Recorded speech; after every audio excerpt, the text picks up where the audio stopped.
Can you help us understand what the plan is?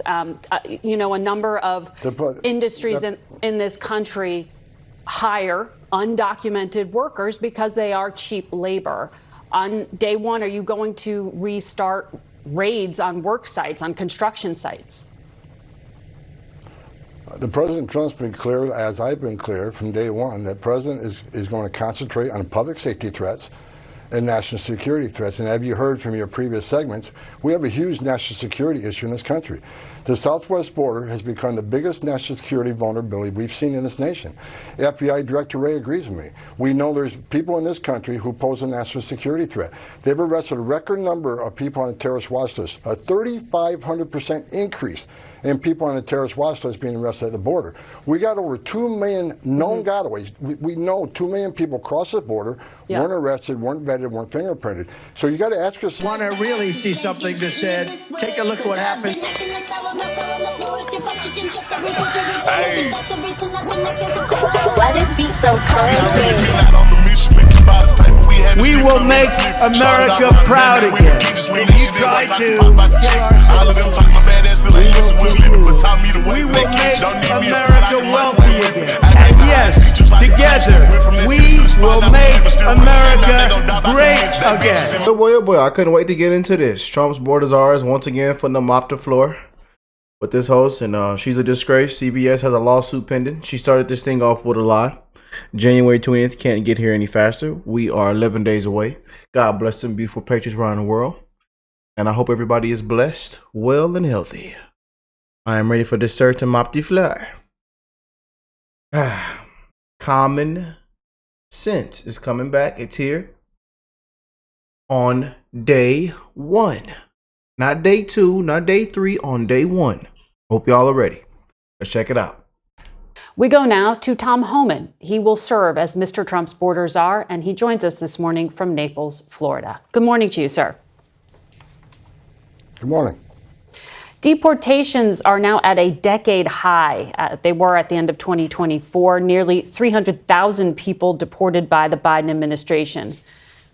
The incoming administration has promised the largest deportation operation in history. What's the number? What's the measure of success? Well, let's talk about this administration, what they claim is a huge deportation number this year.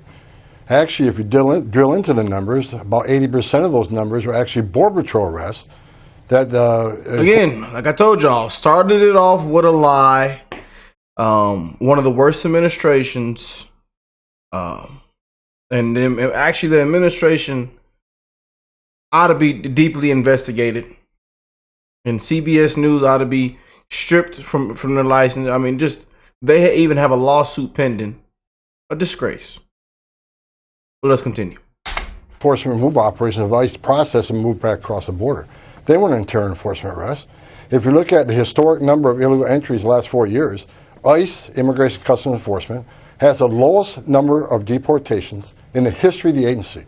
So they're playing a numbers game, just like they play the numbers game and the number of people coming across the border. Okay. So even though they claim we got the highest number of deportations, look at those deportations, who actually made those arrests, who actually removed those people. It's not ICE. Okay, it's still a higher number than the Trump administration, but I want to ask you, for the incoming Trump administration, what's the measure? It is not deportations at the border. You're saying you are going to measure success by people who are already internal in the country to deport. That's how you're going to measure it. And what's that figure? Well, again, let's get the numbers straight. You say they're higher than Trump administration. This isn't about how many get deported. Because this is the problem. They will never get the numbers straight. You know, same people that said Biden was as sharp as a tack. Same people that says the economy is amazing. The Bidenomics is working. These people will never get the numbers straight. You know. And again, one reason why they have a big lawsuit out for lying, for misinformation, for cutting and editing things out, add a new in, for election interference. They have a huge lawsuit right now. I wonder why. CBS. They will never get the numbers straight. Illegal border crossings at a 45-year low. So of course removal is going to be lower. The number is how many were released into the United States that are now in the country illegally. Under Biden administration, we have millions of people released in the United States who have lost their hearings, and we got millions of people that are released in the United States despite a statute saying that you cannot be released in the United States without proper documentation. You shall be detained. So you can compare the numbers of deportations under Trump versus Biden, but when you consider a 45-year low in crossings, of course the number of deportations is going to be lower because we don't have that population to process and deport. Okay. Well, I'm just trying to measure success going forward. For day one, can you help us understand what the plan is? A number of industries in this country hire undocumented workers because they are cheap labor. On day one, are you going to restart raids on work sites, on construction sites? Oh, boy. President Trump's been clear, as I've been clear from day one. I mean, I don't know how many times they got to repeat themselves. I just don't understand, y'all. I don't know how many times we got to repeat ourselves, man. And that's what's... Whew. Breathe, Rick. Breathe. Sir, breathe. Is going to concentrate on public safety threats and national security threats. And have you heard from your previous segments, we have a huge national security issue in this country. The southwest border has become the biggest national security vulnerability we've seen in this nation. FBI Director Wray agrees with me. We know there's people in this country who pose a national security threat.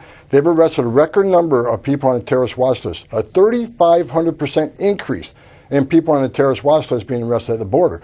We got over 2 million known gotaways. We know 2 million people crossed the border, weren't arrested, weren't vetted, weren't fingerprinted. So you got to ask yourself, why did 2 million people pay more to get away? Why didn't they pay less, turn themselves into Border Patrol, get a free airline ticket to the city of their choice, get a free hotel room, get 3 meals a day, get free medical care? I'm not disputing that it is. You see, and this is how he humiliates every single host. Everywhere he goes, CNN, MSNBC, CBS, news, everywhere he goes. I mean, how many times we got to repeat ourselves?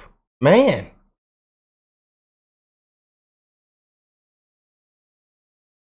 I mean, just goes on here and schools them and humiliates them again, repeating the same exact stuff.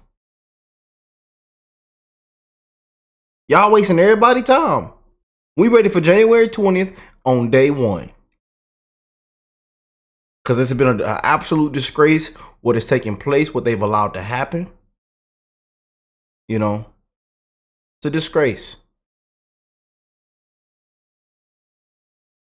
It's a hemisphere-wide crisis. We're talking about how you're going to deal with it. That's why I'm asking you, when you say criminals, does that mean you are going to go into already existing prisons at local level and deport people who are in those prisons? Are you going to go to workforces? I mean, how do you know where the criminals are, I guess is the question. And if they're working at a work site, are you going to show up to surprise them?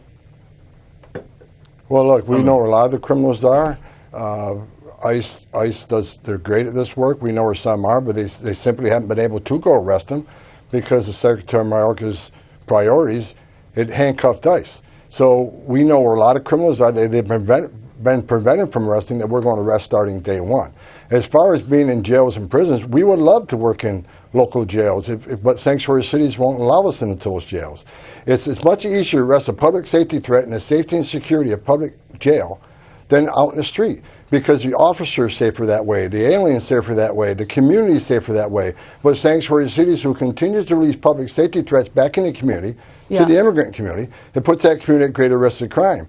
And here's what's going to happen when we go to the community and find that person, find that criminal alien, he's probably going to be with others will have to arrest. So it's not safe for the community, not safe for the officers, not safe for anybody. Let us arrest a bad guy in the jail cell where you chose to arrest somebody and put him in a jail cell because obviously he's a public safety threat.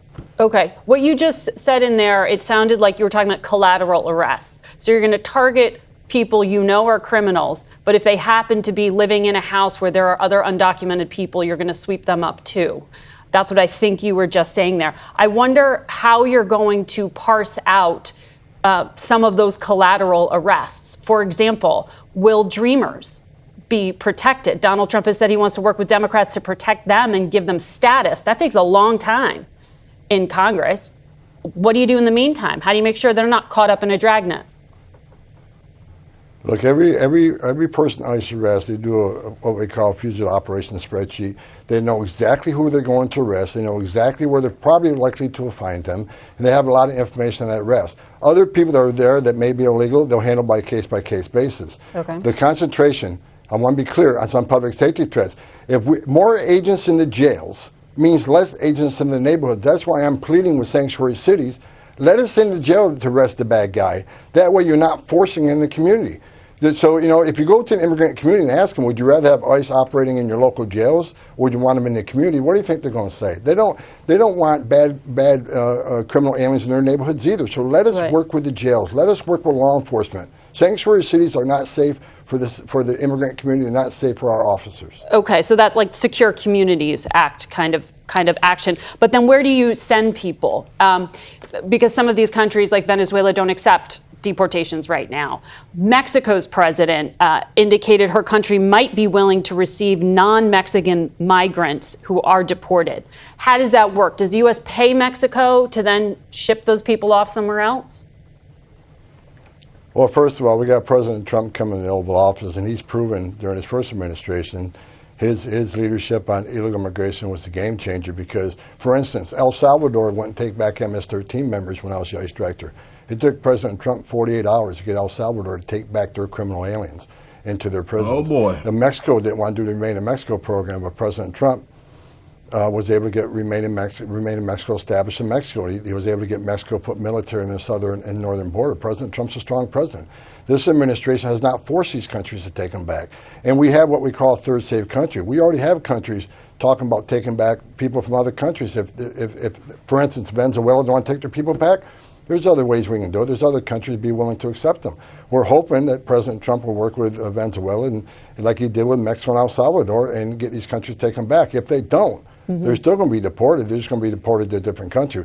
We're not going to be held up on removing public safety threats in this country. We got to put the safety of the American people first. We've had too many young women murdered and raped and burned alive by members of Venezuelan gangs. They need to be a priority under this administration. They're going to be a priority starting day one, and they will be deported. Day one. We will stay tuned for the details. Border Czar Tom Homan.